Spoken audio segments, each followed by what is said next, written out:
Thank you. I guess I don't need instruction on working this, it's mine. I just had it in my pocket, and I gave it to Mark, and he said, that's exactly what we're looking for. We need one of those. So I told him I'd rent it to him. I've got to tell you, I was mayor for, well, 2 terms during the 90s, and one of the things that I loved about being mayor is you learn to be humble. You know, you learn to laugh at yourself, and if you can laugh at yourself, it makes life a lot easier. And fortunately, I gave myself a lot of things to laugh about. And I remember one time I had served for 3 years, and I was running for re-election. And I stopped. I had a 7 o'clock meeting one Saturday morning. This was a Saturday before the Tuesday of Election Day. And I stopped after I finished my first speech. I said, I'm going to go and have some breakfast and just read the paper and not do any campaigning. So I stopped at Elmer's restaurant on Fireweed. Remember Elmer's on Fireweed? Stopped at Elmer's restaurant, and I was eating by myself, and I wasn't going to campaign. But I saw a long table in the middle of the restaurant, and there was a group of about, maybe 15 or so 9 or 10-year-old girls there. And I saw over in the corner 4 mothers who were pretty much the ones I thought that were with the girls, and they were probably all voters. So I thought, well, maybe I'll campaign just a little bit.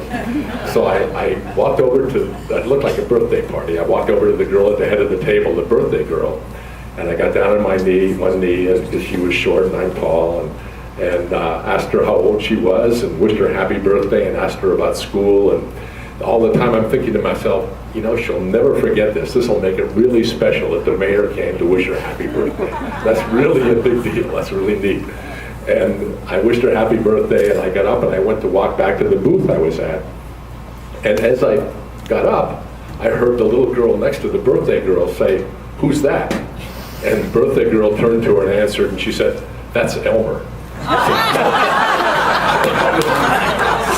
That was about the most important person she could think of. There's nobody more important than Anchorage than Elmer. And then I went I actually had a speech that day at noon at the Pioneer Center, at the Pioneer Home. And so I went to the Pioneer Home to talk, and I was talking to the ladies there. And guys, it's mostly ladies at the Pioneer Home, so the odds are pretty darn good if you get there. You just got to remember what good odds are for. That's the key. So I got to the Pioneer Home, and I'm talking to the ladies, and after I finished, one of the ladies came over to me and said, "You know, Mayor, if you went over to wish happy birthday to Esther, she just turned 90 today. She'd really appreciate it." And keep in mind, I've been mayor for 3 years, and I'm running for re-election. The election is next Tuesday.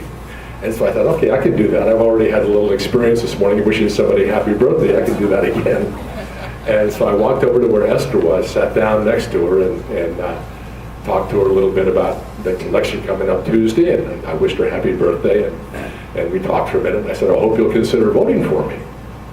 And then I started to leave, and she grabbed my hand and pulled me back down, and she said, "Well, young man, if you want me to vote for you, you better answer a few questions." And she asked me about the parking authority. She asked me about photo radar, and I think she just got a parking ticket driving or a speeding ticket going past Roman Junior High. And she asked me a few more questions, and I answered all the questions, and evidently to her satisfaction, because she said, "Well, young man," she said, "I think I will vote for you. I know one thing for sure, you'll be a damn sight better than the fellow who's in there now."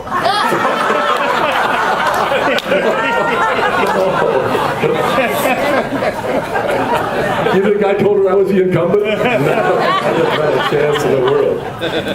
But it still happens, even as a past mayor, it still happens. And I asked, I was never sure when I finished being mayor if I should be an ex-mayor or former mayor.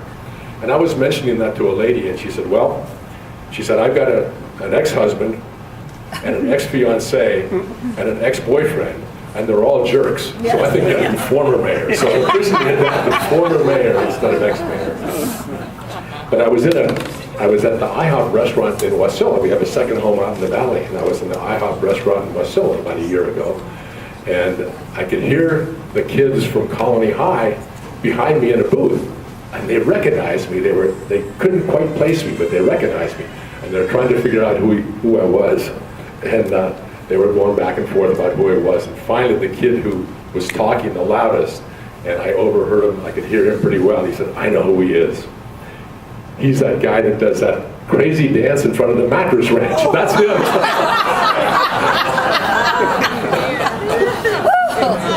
So as I walk past, as I walk past, Mr. Mayor, right. we can't seem to access the file at all, so unfortunately you're going to Oh, have to okay. leave tonight, okay? Okay, no But you're problem. fully capable of doing that, we know. Okay, that's okay. That's okay. So anyway, as I walked past him, the kid stopped and said, "Excuse me, sir, who are you?" And I said, "Oh, my name's Rick Mystrom." And he still had this sort of blank look on his face. And I knew he didn't tie the name with anything. And then I said, "I used to be mayor of Anchorage." And he turned to his buddy and he said, "See, I told you he used to be somebody important." You've got somebody who used to be somebody here right now. I thought about the message today and what I think Anchorage should have that it doesn't have right now. And this, I don't have the details of everything that's going on in the city, but the thing that I miss right now in the city of Anchorage is I don't get a sense of momentum. I don't get a sense of direction. I don't get a sense of a vision for the city and where things are happening. And I haven't for quite a while. And I learned early on in the office of mayor that a mayor's job is really just four things. Just four things. It's creating a vision for the city. It's developing a strategy to implement that vision. It's lining up the forces, and that includes the people, that includes community council, it includes business people, it includes anybody who wants to be involved in Anchorage. Lining up the forces to make that strategy happen, and finally then motivating. And the lining up of the forces and the motivating mean getting out and talking to the people, talking as much as you can. And I averaged, during the course of the time I was mayor, 168 speeches a year, and talking to people. And that is so important to get that out and to reach out and to make sure you're touching the people out there. But I want to step back. I can't talk about all of that, but I want to talk about the one thing, vision, the two things up front, vision and strategy, just to give you an idea of the kind of momentum that the city could have and should have and did have. And over, when I talked about my vision for Anchorage, I'd say I want Anchorage to be a cleaner, safer, more attractive city. And almost every speech I gave, I talked about that. We can be cleaner, we can be safer, we can be more attractive. And I started out with the safer part of it. And one of the first things I did in office is created a CAP crime program, Community Action Plan on Crime. And I got the leaders, the heads of the school district, the FBI, the Supreme Court, State Supreme Court, about 70 people involved in creating a system, creating a plan to stop crime. And part of that, too, was getting the police, changing the shifting of the police. And I made a shift from 4 10-hour days to 5 8-hour days. And at that point in time, and this was controversial, very controversial, and I understood that. But my goal wasn't to avoid controversy, but to make the city safe. And at that point in time, even though there were 4 10-hour days, there was only 8 hours a day on the street for 4 days out of the week. So we were only getting 32 hours a day on the street from the police department. By going to 5 8-hour days, we got up to 40. We got 40 hours a day, or 40 hours a week on the street from the police department. Now they had to do paperwork in their car, but they were on the street. They were out there, and that made a big difference. But that's just a part of it. I also got the new jail built, and there was such a good lesson in that, and the current mayor ought to really think about this, I think. And that lesson is, people in Anchorage don't buy into a solution until they first buy into a problem. And over, when I was making the speeches, for 2 years I talked about the story of the old Fifth Avenue jail that had a capacity of 109 inmates, and talked about how we'd average 7 or 8 calls a year from the state who operated that jail, saying, if you have any discretion, don't arrest anybody tonight because we don't have any place to put them. I mean, that went on over and over. Or the cops that had to drive around for 2 or 3 hours with the perpetrator in the back of their car. But I told these stories over and over, and by the time we got around to building the jail, the people were ready for it. They knew the problem. And we built that jail without a single negative letter to the editor. We built it with a lot of communication with community councils. We built it without any negative comments from talk radio people. So it happened, but you've got to do that first and make that happen. I also recognize the problem, and I say this because this is what should be happening all the time in Anchorage. I recognized the problem we had between all the different racial and cultural groups in Anchorage, and the beginning of gangs, of Asian gangs, and of black gangs, and of white gangs, and all of the different divisions and problems that we're starting. And I created a program along with Alonzo Patterson and Dave Blyvik, two pastors in Anchorage, a program called Bridge Builders. And that program has survived and thrived and continued to build a community of friends among all the different cultures and races in Alaska. And that's made a huge difference in the crime. But also, you can't really bring crime down without talking about the neighborhoods. And we really focused on Mountain View and Fairview. And I think there's a lot of folks in here that remember what Fairview was like back in the early 90s. And it was just straight through blocks of streets, and people could go through a lot of drug dealing going on. And we put a lot of money and a lot of effort into 15th Avenue, cleaning up that, and into Fairview, and really making it much, much more attractive. And it's made not only a huge difference in the value of homes, but in the reduction of crime. And the same thing for Mountain View. We started working on improving Mountain View and spending the time there. And we put 15 extra cops in Mountain View alone. And that's made a huge difference in that city. And it's a very, very diverse community. In fact, selected as one of the most diverse in America. But now it's a safe place, and it's a good place to live, and people like living there.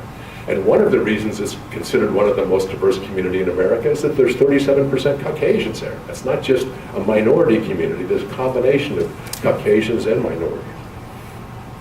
And then I looked at the whole cleaner idea, a safer, cleaner, more attractive city. And we got rid of 9,000 junk cars.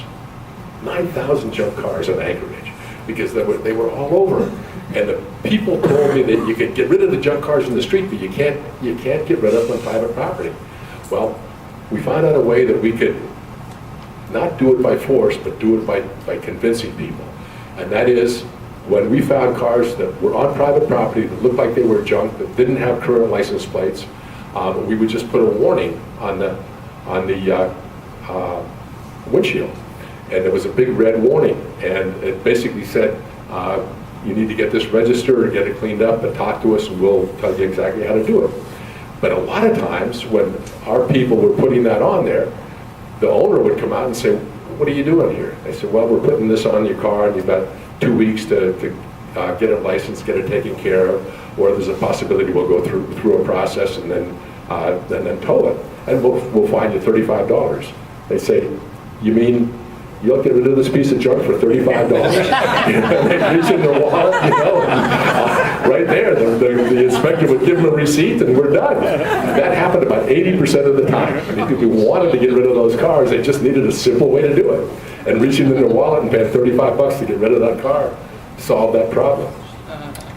And in addition to that, we got rid of the litter and the graffiti, but it's all really creating that vision, developing a strategy to do it, and making it happen. And all of these things can happen in a city, but you really need somebody in there that can do this, can understand it, and can make it happen. And just the last thing, I've got to tell you, the City of Lights and Flowers was wonderful. I loved it. But only a Republican can do that. A Democrat couldn't do it, really. And I'll tell you why. If a Democrat tried to do it, they say, oh, gee, another tree-hugging Democrat. That's just a Democrat. They're just the lights and flowers and all of those things. But if a Republican leads it, they'll say, Mystrom wants to do that. Maybe there's something to it. It's like a Democrat wanting to cut taxes. They can do it better than Republicans because people don't expect it from them. Like Republicans can do the beautification because they don't expect it from Republicans. But you have to take a chance, you have to get out there and do it, you have to try, but most of all, you need to have a vision, you need to have a strategy, you need to get involved with the community. But that's the kind of community we could have. And that's the kind of community we should have. And that's what you folks can help rebuild in Anchorage. We need that enthusiasm, we need that direction, and we need that vision. So thank you very much. I think that's what I think we should be doing.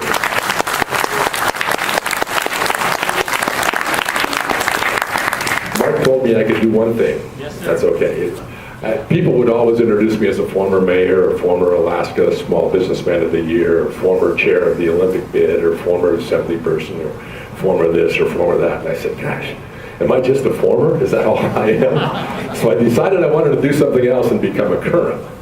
And so I wrote a book, and it's called, so I'm a current author.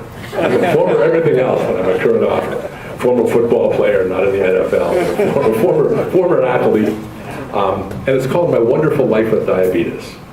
And it's about living 50 years with diabetes and not having any health problems. But in addition to that, and not just surviving diabetes, but thriving with it. And I think I'm healthier now because I've had type 1 diabetes. I've been giving myself shots for 50 years now. But I thrive because of it. And there's a message in there for anybody who has diabetes. But just as important, there's a message about Anchorage in here. There's a history of the inside story of the Olympic bid. There's a look inside the mayor's office in Anchorage. There's a real story in there that hopefully can inspire an awful lot of young people. So I have that book with me if anybody is interested in buying it. They'll get a real look inside the mayor's office and inside the Olympic bid. So thanks very much. I appreciate it.